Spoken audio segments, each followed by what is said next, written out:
in IT company. Various other positions, but that was the last one that I had. So with this, I'm going to pass the ball on to you guys. If you can introduce yourself one by one, your name and which company you are part of, that would be good.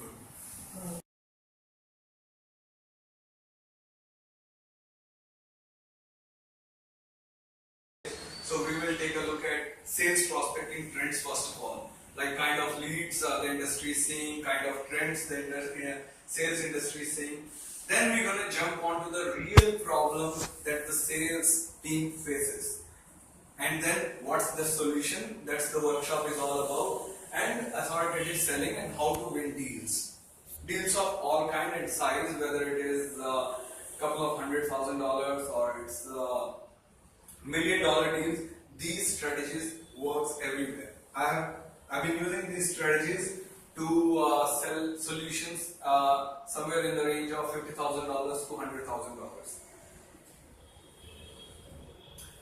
So there it is. That's the typical sales funnel.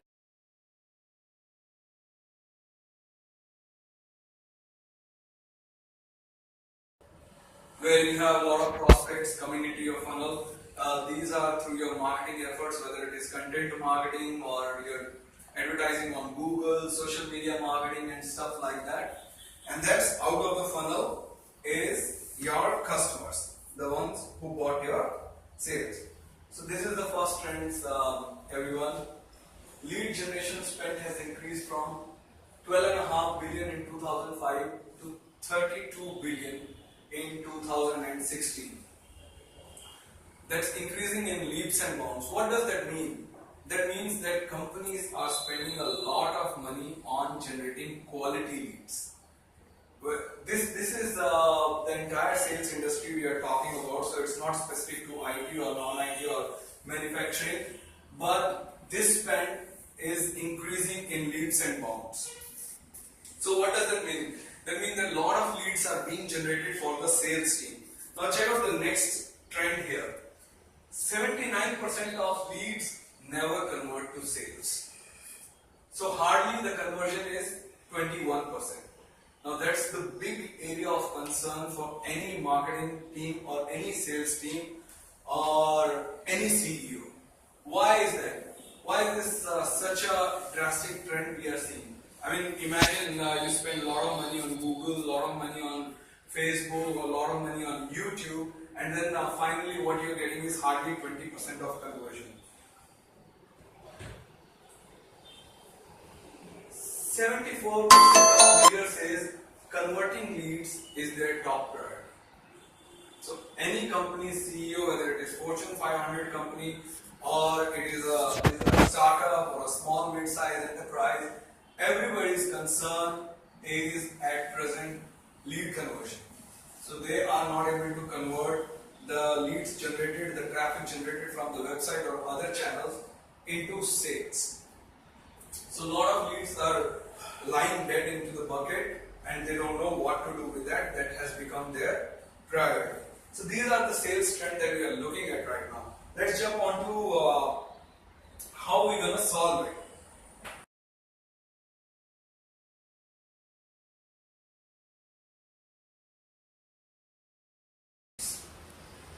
The database that we have, it doesn't work. Now there are multiple trends to look at, and I'm going to start with Google. Now Google, who is the best search engine that we have, who holds 79% of the market share, has been constantly working on its algorithms to present the best and the most relevant sites to the visitors. Same is the trend with their advertisements. The ads they're going to throw to the visitors, the audience, it is most relevant. Look at the marketer side, the marketing people. They have been using the most effective tool. The technology is growing so much that they are able to throw their content in front of the relevant audience. So all that is happening is a relevant audience when they come to Google, when they come to your social pages, they are the one ending up into your sales funnel. So how can the lead quality can be poor? It can be poor to an extent of 10%, 15%, but not 85%. So saying that lead quality is poor is just an excuse. Now the second thing that we have heard from people is the product is not in demand, or there is no demand for the product at all that we are selling, which is also not right. I mean, I have consulted over 100 startups so far out of all the consulting experience. Till now, I have not met even a single entrepreneur, single CEO who just went into sleep in the night, woke up with a product idea in the morning, and by night he got the product ready and starts selling it. What actually happens is entrepreneurs first research, they talk to prospective customers, then they look out for competition, and that's how they validate their idea.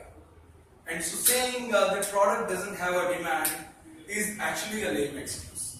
So even if you are handling a sales team, or even if you are, trust me, when you say product doesn't have demand, you are hurting your own growth.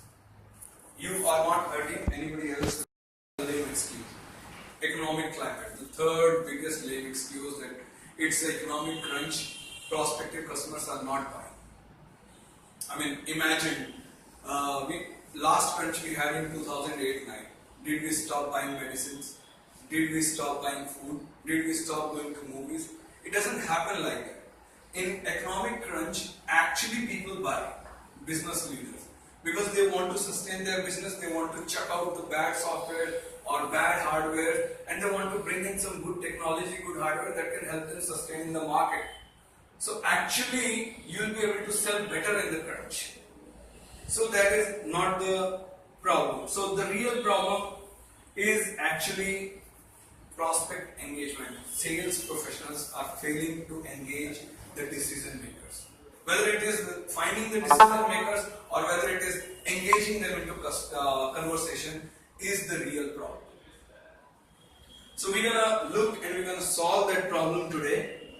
I'm gonna take you right away to the next slide. What is the solution? So how am I missing something here?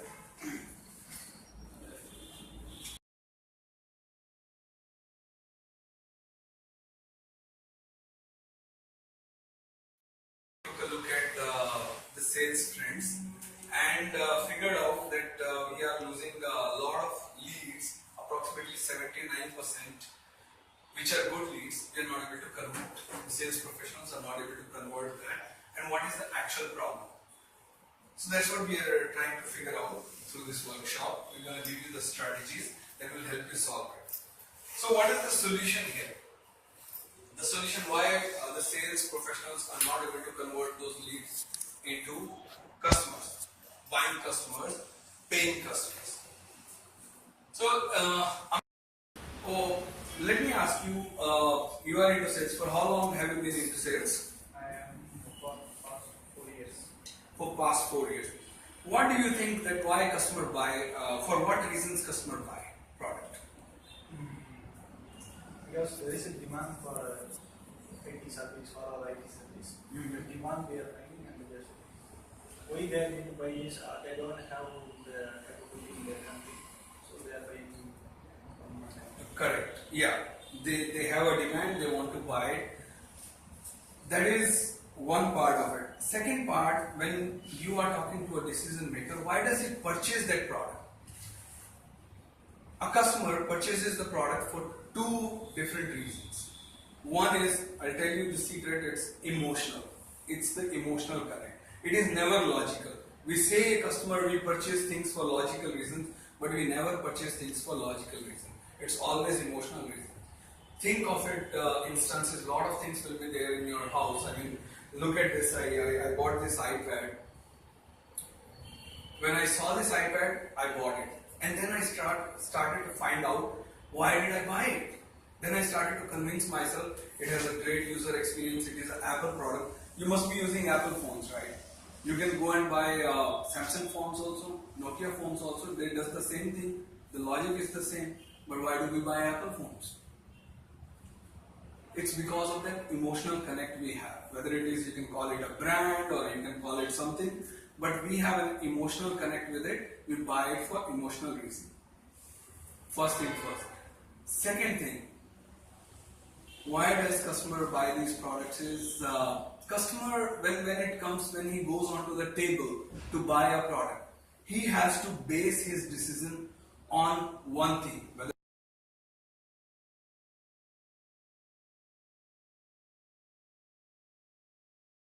It's a different story. So this is what we focus on. I have been doing this authoritative selling to sell IT products. You won't believe this, but I have sold products of $50,000 on phone without even meeting customer.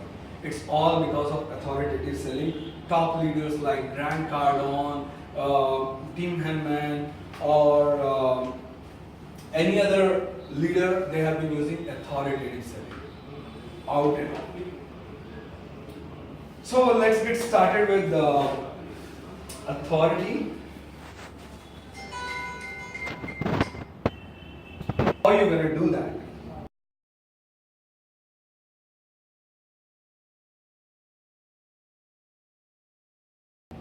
It has 4A formula is what I'm going to give you today that will help you establish your authority. That's where it is. So it starts with attitude. So what is your attitude towards your sales? That defines your authority to a customer. Approach and action. These are the three components. Together they make a 4A formula. So if you are to establish your authority, you need to have the right attitude, you need to have the right approach, you need to do the right actions. That's what I'm going to do. So I'm going to start with attitude.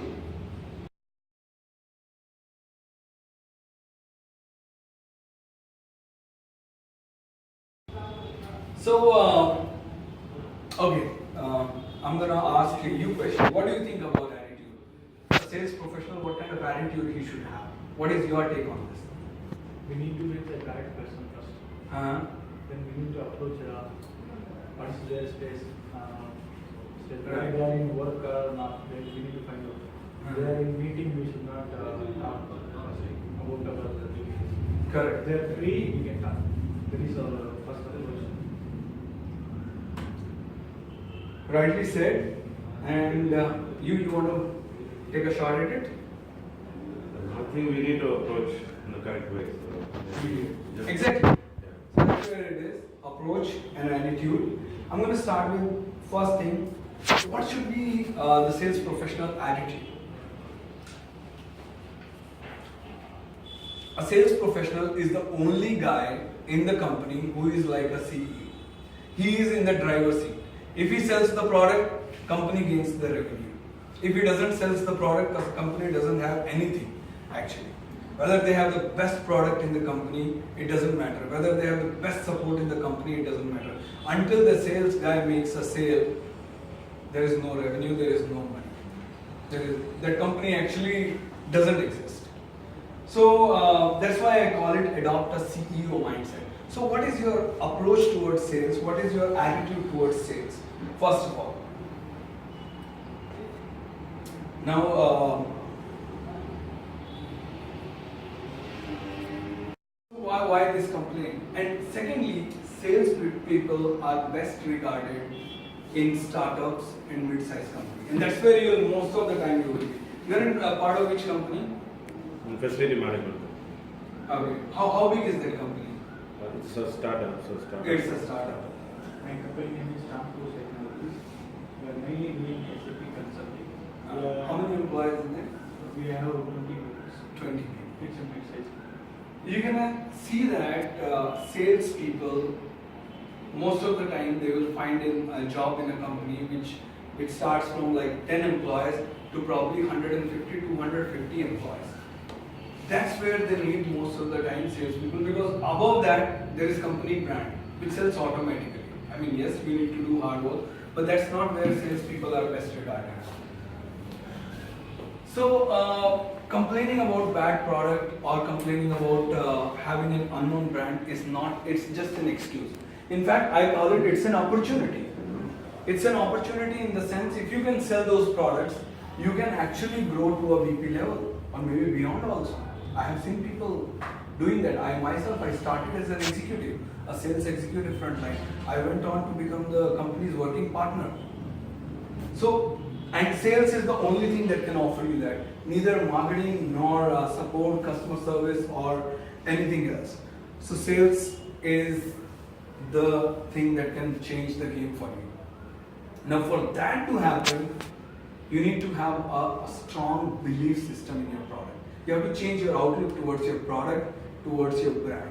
So first thing you need to do is get away from that attitude that my product doesn't have anything or my brand is not known, that's why I'm unable to sell it. Did you ever face this problem?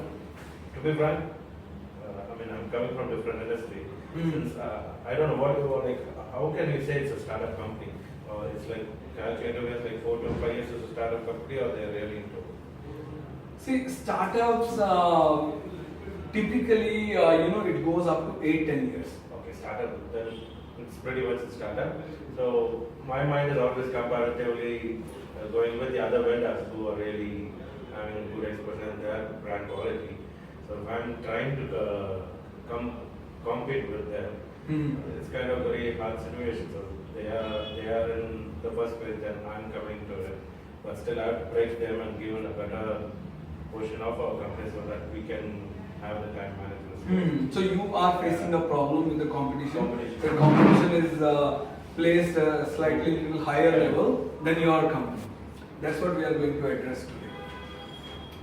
So I was talking about the belief system. First you need to get rid of these fears that your company is virtually unknown, customer is going to question about it, because in authoritative selling, product and brand comes afterwards.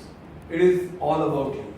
If customer can trust you, he's gonna buy it from you. He won't care about how good your product. I mean, think of it. All customer products they have purchased till now, all these are good decisions? They have not been. At one or the other stage, they had to replace those products. It has never been always a very good decision. They had to change it. So it's never about product, it's never about brand, it's all about you salespeople, the business development people. So you have got to have a belief system. I'm going to tell you a story about, a small story about how belief system can change the game for you. There is a tribe down south. They believe if they're going to walk on the burning coal, they inherit God. You would have heard about it, this tribe. They would have done things like this. I've seen it. You have seen it. Perfect. Their belief system is so strong, they can do it 100 times a day. Can you guys do it? No. I cannot do it. My belief system in that is not so strong. And I don't know whether you really get a God or not. But their belief system is so strong, they can do it 100 times without even a single burn. That's belief system. My father has been doing a government service for approximately 37 years. He has a strong belief system. I mean, he has to travel to another city, change 2 trains and 2 buses, up and down. His belief system is that if your train is at 12 o'clock, you are supposed to start at 11 o'clock, you should actually start at 10 o'clock. So you'll never be late. That's his belief system. 1 city, 2 trains, 2 buses, up and down, 37 years, 8 months, 15 days of service. He has never missed single time. That's the belief system. The result is before you. So that's how strong the belief system is. What happens is, when you start believing in your product, there is an enthusiasm that comes into you. And that enthusiasm, when you talk about your product, it travels into the opposite party, which is your customer. And he feels that enthusiasm, he starts to trust in it. He starts to believe in you, he starts to believe in your product. Remember, I told you that emotional connect, right? Most of the decisions are taken because of emotion connect. Now, as a CEO, as I was talking, salesperson as a CEO, you have to be on top of your goal. So what is your goal? Most of the time when I talk to the sales professionals, they walk into the meeting or they are calling the people on phone and they say, oh, I just wanted to check with you, I wanted to follow up with you, what is happening with you? Did you check out that product? What do you think? I just want to check out with you. Do you guys, have you seen your colleagues doing it or anybody else doing it? I just want because they have an internal fear. They don't want to hear no. They fear that some negative outcome will be there. Okay. Right? That happens. But be on top of the goal is the second aspect of the CEO mindset, where if you have something, you got to ask it. If you're calling someone, you have to set an objective of that call and then call him. If you want to ask for a trial, just ask for a trial. Like a baby. When he needs chocolate, he just asks for it. And so the other party has to give it. Like that, you have to ask for it. You have to be on top of your goal. What is your goal for that call, for that mail that you are sending? What do you want to take out of it? What do you want? What action you want your prospects to take from it? That is be on top of the goal. The third being is the know your numbers. Usain Bolt, do you guys know him? Usain Bolt? Yeah. He has a world record in 100 meters. That's 9.58. When he goes out in the field, with what mindset does he go? You want to break that. You want to bring it down to 9.57 or probably 9 seconds in 100 meters, right? Virat Kohli, when he goes out in the field, when he wants to break a record, he should know the record. Same is the case with sales professionals. They should know their numbers. I mean, how can you just call without knowing how many calls do you dial, how many people do you talk to, how many of those people respond, how many positives you get, how many negatives you get. If you don't know your number, how are you going to find the gap, how are you going to fix it? That's the third mindset CEO mindset that you need actually. So it's precisely three. The first one is the strong belief system. So look at your product as a medicine. It's a cure. So, I mean, you visit your doctor. Does he say, take this medicine, it has asphalt 90%. He says it's going to fix your headache. It's going to fix your stomach pain. Like that, you have to tell your product that it's going to fix this problem. It's going to fix that problem. This is your business challenge, it's going to fix that. So it's going to increase your productivity to 20%. It's going to bring your revenue up to 70%. Or it's going to bring your automation, it's going to automate this process by 90%. Be on top of your goal. So when you walk into the meeting, when you write a mail, when you call a person, just know what you want to take out of that call. Know your numbers. Third. So that's the CEO attitude you got to adopt. And trust me, when you do that, sales will happen, engagements will happen. People will start talking to you. Now the other thing is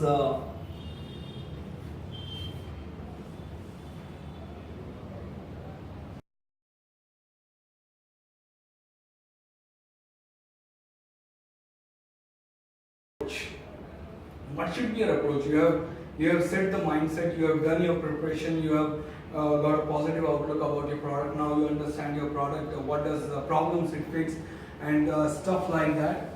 And you know your numbers, you know where you're lacking and how many calls you make or how many meetings you do, that the positive outcome will be there. The next one is approach. When you go and meet the actual client or when you call him, what kind of approach you should take so that you can win more deals.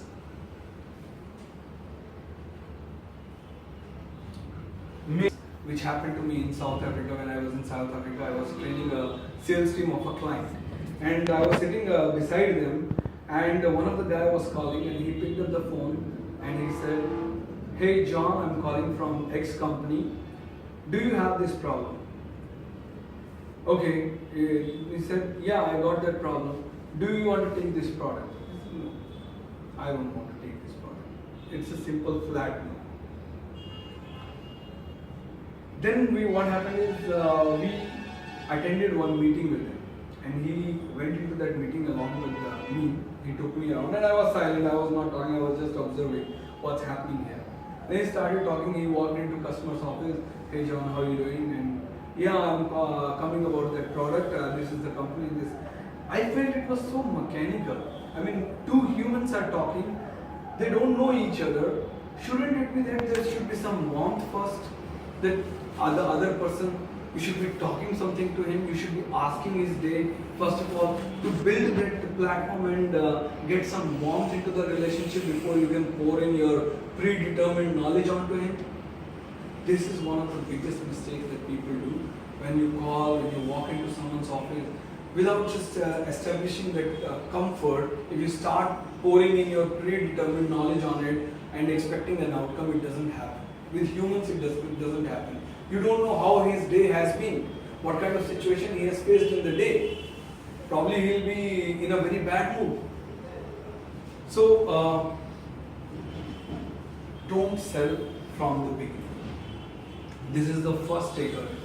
So you immediately talk about your product and company, and that conversation is dead over there. He's not gonna buy. Trust me. He's gonna start pulling himself out of that engagement. Many a time it would have happened. You get a loan call or you get a Airtel idea call.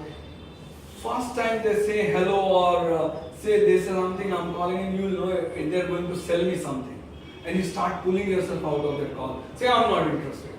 How many times it has happened? It is happening to me daily. Loans and ideas and prepaid and postpaid. Every day it is happening. Within first 10 seconds I'll get to know it's a sales pitch. That's the case with customers also. If you make that sales pitch, he got it, you're going to start pulling it out. It actually happened to me. We were, for one customer, we were selling the training programs. They had IT training programs for them. And this guy immediately, as soon as he says, hello, I'm calling from this company, how are you doing today? He just asked this, and that guy knew it's a sales pitch. So don't sell from the beginning. Profile. And check what kind of interest he has. Whether he likes football, whether he likes cricket, or whether he likes movie. Has he been there to some movie or something like that? It's not going to take more than 30 seconds. And it's so easy with the Facebook and with anything, Twitter and all. Just call him and say, I just wanted to know how you're doing, and hey, I see from your social profile you're a Facebook fan. Did you check the last match that happened? And immediately that connect will happen. That's how you build familiarity. Don't be mechanical. Don't be so mechanical that you just talk about your product and that. Set up that warmth, and you're gonna see the whole thing changes. It's gonna bring a smile onto his face. He'll be interested to talk to you, and from then on, you can pick up and build on top of it. Listen constructively. That's another thing. When customer starts talking, it happened to me when I was initially started the sales. I was doing it for HP. I was selling their printers and projectors. Projector was actually a big deal that time. So this was my problem as well. When I started calling people, I started asking open-ended questions. They used to talk, but I always wanted to hear those words which I can pick up and push my product. Does that happen to you? I was so choosy with the words they're gonna speak that I used to only listen to that. Does that happen to you? Pick an opportunity and immediately push my product. I was looking for opportunity all the time. That's the biggest problem. That's where the listen constructively comes into picture. We have been so predetermined about talking about our product that we don't listen what customer is saying. He always dropped hints about two things. What is his problem and what are his buying motivators? What does motivate him to take that product? It can never be always that problem, the biggest problem, the topmost problem that we're talking about. It can be something simple, it can be his buying motivator. Like in one of the call, he just bought because he had to spend that budget. It was a $50,000 deal I was into, and that when we were talking to this customer, he was an IT manager.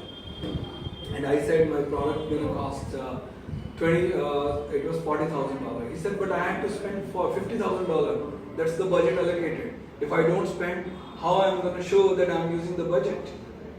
That was a big buying motivator. I quickly added support, I quickly added some more licenses, and I created a package and I said, here it is, 55,000, I'll give you 50,000. That was the biggest buying motivator for him. Would you believe that? So that's how listen constructively. You got to practice it. And once you start practicing it, once you start listening to your customers, you will see that he's gonna drop all the hints onto you, what makes him purchase. I was working for an IT company, and I had my colleague was there also in sales. Now this guy I was working with, when he was talking to customers, he was talking to those companies, he had such a great skill that he can bring any kind of intelligence about the deal. He can bring in the intelligence that what the customer is thinking about his product, what the customer is thinking about his competitor product, and where customer is leaning, whether he's going to buy competitor product or he's going to buy his product. It's purely because of making customer talk and taking those hints. So listen constructively. It's pretty simple. All you have to do is, whether you are on phone, mostly you guys do on phone or you do in-person walk-in. Email. You do email mostly, social sites. and phone also. Phone, social sites, and email. Sorry? Phone, social and email. And for you? Will be like direct walk-in sometimes as well as the phone call. Also you are into domestic market. Oh, that's good. So what happened is, first of all, we have to get rid of this habit that we always are pushing in terms of we want to push that information we have onto the customer. So when we say, hi, how are you doing? Do you have got this challenge? And we start talking and we catch those words where we can just simply throw our information on it. Don't do that. Let it flow. Pick up those hints, and on top of it, build your pitch. So customer gives, yeah, I'm having this problem, and last week we did this. For example, I'll give you an example of a conversation we were having with one of the IT manager. And when he started talking, he said, we are basically replacing our product. We are not happy with our previous vendor. There is nothing wrong with the product. The service is rubbish. Now here product is not wrong, here service is wrong. So what is that you can build your pitch on? It's actually the service, not the product. So that's the intelligence you can build on top of it if you let that conversation flow. Don't interrupt him. Sometimes we have, when he says something, oh, they don't have this feature, and you immediately feel like, no sir, we have that. We have it, and this is how it works. That kind of, you get that push from inside that let him know that you have it. Don't do that. That's a mistake actually. Once that flow is interrupted, he's not going to speak about it. He's not going to come back to that thing again. Multitasking. Sometimes when we are on phone, we are checking our email, we are checking our phone. So we are not listening to it constructively. Then constructive listening is third phase of it is how to pick up those hints when he is talking. So what kind of hints he's going to drop and what kind of hints you have to pick up. Hints like what are his needs, what are his challenges, and what are his buying motivations. What he is so pissed off that can give a way for you to push your product. Is he pissed off about his last product? Is he pissed off because the vendor was not professional? Is he pissed off because of something else? That buying motivation you have to find out. Once you find that, it becomes so easy to make a sale because all you have to do is focus on that. Just keep saying, we have this, we have this. You remember last time you had a problem? We don't do this. That's how it works.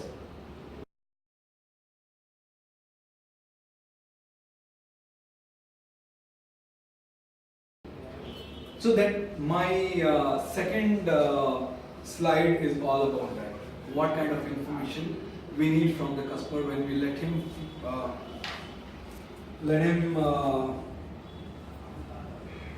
talk. Real-time intelligence. Now there is pre-built intelligence that you can get from his website, what kind of market he is in, what kind of product he has. Then there is real-time intelligence, which you only build when you talk to the people. So real-time intelligence questions like you should ask, what is your core challenge? Why do you want to change the product, or why do you want to buy the product? What is the exact problem that is pestering you? That's real-time intelligence. Then the authority. I mean, you might be talking to an IT manager, but the decision maker can be the CEO, or both will take the decision, or they will involve CFO also. So you should ask questions like, who's going to decide? Who is going to decide whether to take the product? Who is going to decide whether to issue the proposal? So you should know all the key people, because when you do the demo or when you bring in your CEO to talk to them, you should know those 3-4 people. And you should call them up in the webinar meeting, or you should be in touch with them. He's going to spend, what is his budget? You should ask these kind of questions. Do you guys ask all these questions in your interactions? You guys ask. Then it's good, because you should know that how much budget it is. Then when you go on to prepare a proposal, you should know that how much he's going to spend. Last time, how much he spent it on the last vendor he was working with. He's using his product. What was his monthly license purchase? So when you're talking to customer, you should know what is his priority, when he's gonna buy this solution, how soon he can make a decision. Because you want to know the sales cycle of the deal. Typically in big deals, the sales cycle runs from 1 year to 2 years also. Like we were into a McDonald's deal, and it was like 2 years. I was working with a guy, he was handling the deal, 2 years deal. How do you get to know, how do you assess the deal? By asking priorities, when he is going to do that, when is the last vendor contract is getting expired, what time he is making a decision, if it is a new product, a new company, when he is going into market, stuff like that. So that is your RAMP model, to remember it. It's real-time intelligence, authority, who is the decision maker, money, how much he is going to spend, and priorities, when he is going to do that purchase. That's your approach.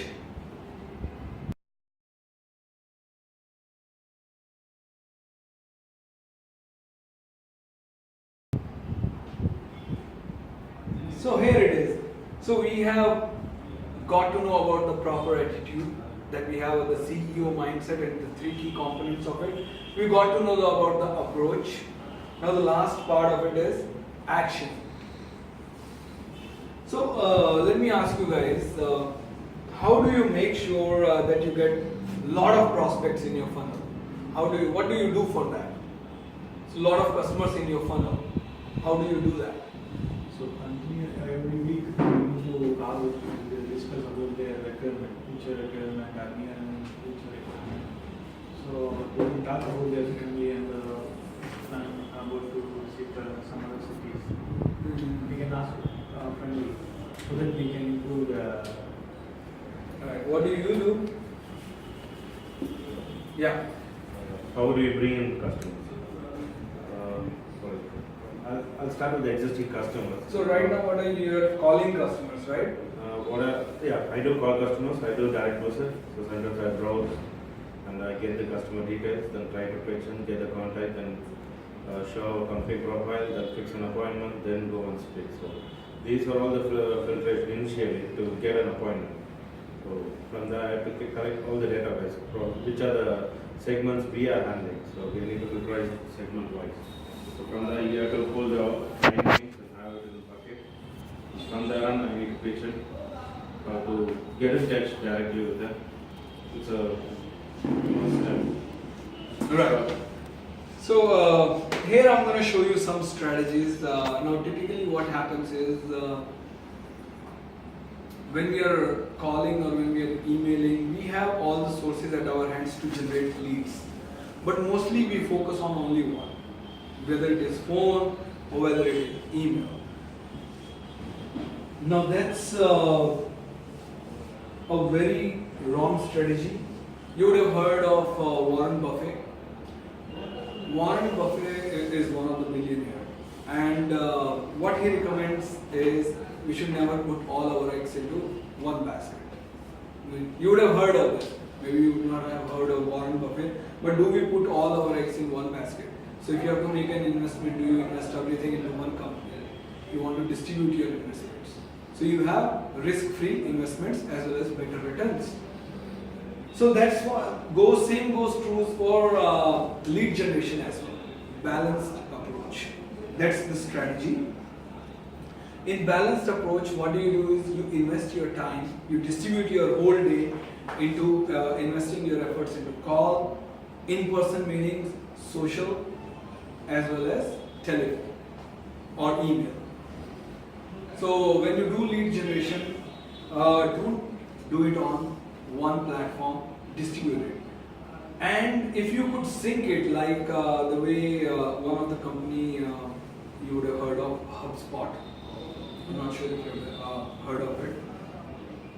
What they have done is they have a balance, or typically all companies are actually doing it.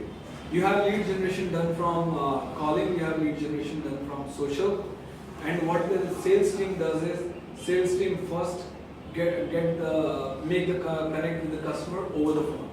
They'll talk to them and they'll say, we'll do in-person walking and we'll take this demo or a trial of the product.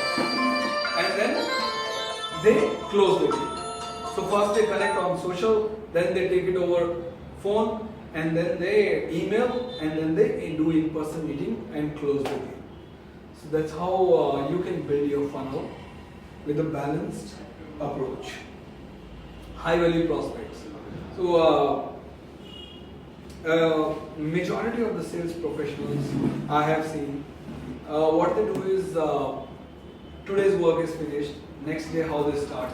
They start from where it left off, or from the top of the Excel sheet, or the CRM, or from bottom. Now, you can find goal where you have the best chance. As simple as that. Same goes with prospecting. If you have to start with your high value prospects. So high value prospects. So you have some leads that are cold in your database. There are some leads that are in the qualification stage, where you are talking and you are qualifying whether they are interested in your product or not. There are some leads which are in the negotiation stage. Then there are about to close leads. So where do you start your day from? You start your day from the leads that are about to close, or you start from the cold leads. Now that's the biggest mistake that sales professional does. You should never start from cold leads. You should first focus on your high value prospects which can quickly give you money. Then you come down the ladder, negotiations, then your qualifications, and then you focus your day on the cold leads. So that's high value prospects. It's gonna immediately double your results. And the last one is always be closer. As I said, I gave you a previous example. Salespeople call and tell how you're doing. I just wanted to check how your trial is going. Or did you like the product so far? What do you think of it? These kind of questions. These kind of questions are good enough to check his tempo, but not good enough to take him into the next stage. Always be closing is the strategy where you should always focus on the next stage. So first time when you meet the customer, you're just first time talking to him, you got into face to face with him. Your focus should be to bring him into product trial if you have a product, or if you have a service trial, or whatever your sales cycle is. If you can focus that, you have the conversions will be like double. Overnight it's going to double. So when you're walking into that meeting first time and you're just introducing your product, focus on the next stage. In my case, when I was selling those products, my product was a software product. The first time I used to call the customer, I used to brief him about the product. My second sales stage in the sales cycle was the trial. I used to ask him, who is going to try this product now? Since you like the product, do you like the product? He used to say, yes, I like the product. Whatever I have seen so far, I like it. Now let's talk about the trial. Who is going to do the trial in your company? Oh, I have our IT manager will do it. Okay, can you introduce me to him right now? Or drop me a mail introducing me to him, and then I'll talk to him about the product trial. Now when the mail is coming from CEO, IT manager will run haywire. So that's how I used to get maximum conversions of first meetings into product trials. So always be closing. When you are in the trial stage, you should always be pushing CEOs. I used to do this. The IT manager is trialing the product. I used to call the CEO. Did you check with the IT manager how the product is? Did he check this case, this case, this case, this case? No man, I didn't check. Can you please check with him? Because we need to talk about the negotiations. We need to talk about the pricing. Then only I can give you the proposal. So I was always talking about the next stage, and I was started alone as a sales manager, and I was independently doing the work. Within 2 years, I was handling a team of 10 sales professionals, and I was a working partner. So always be closing. If you hear any sales group, any top sales leader, they will always focus on closing. They will never focus on warming up the deal or talking to the customers and introducing products. No, always the next stage. What I'm going to do the next stage, where I want him in the next stage. That's what he's focusing on. So that brings me to the end of this workshop. To give you a conclusion, that's the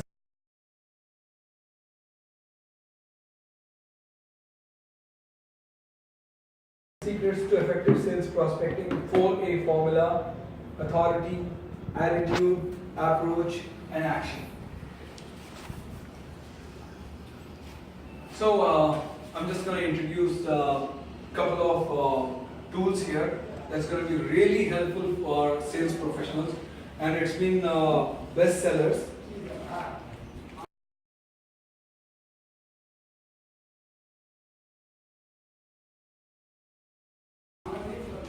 So to start with, we are a business strategy and sales consulting firm. That's what we do. So we have trained sales professionals in US, Europe, South Africa, and India.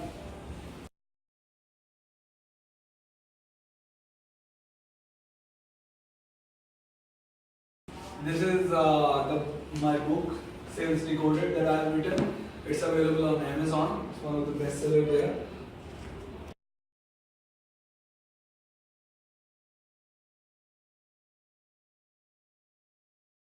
Now that's e-learning courses that you will find on my website, dishaconsultants.com. There are about 14-15 courses there, right from cold calling, mastering sales presentations, email prospecting, social media prospecting, decoding buyer's business, and all courses that you can think of about the sales strategies, it's over there.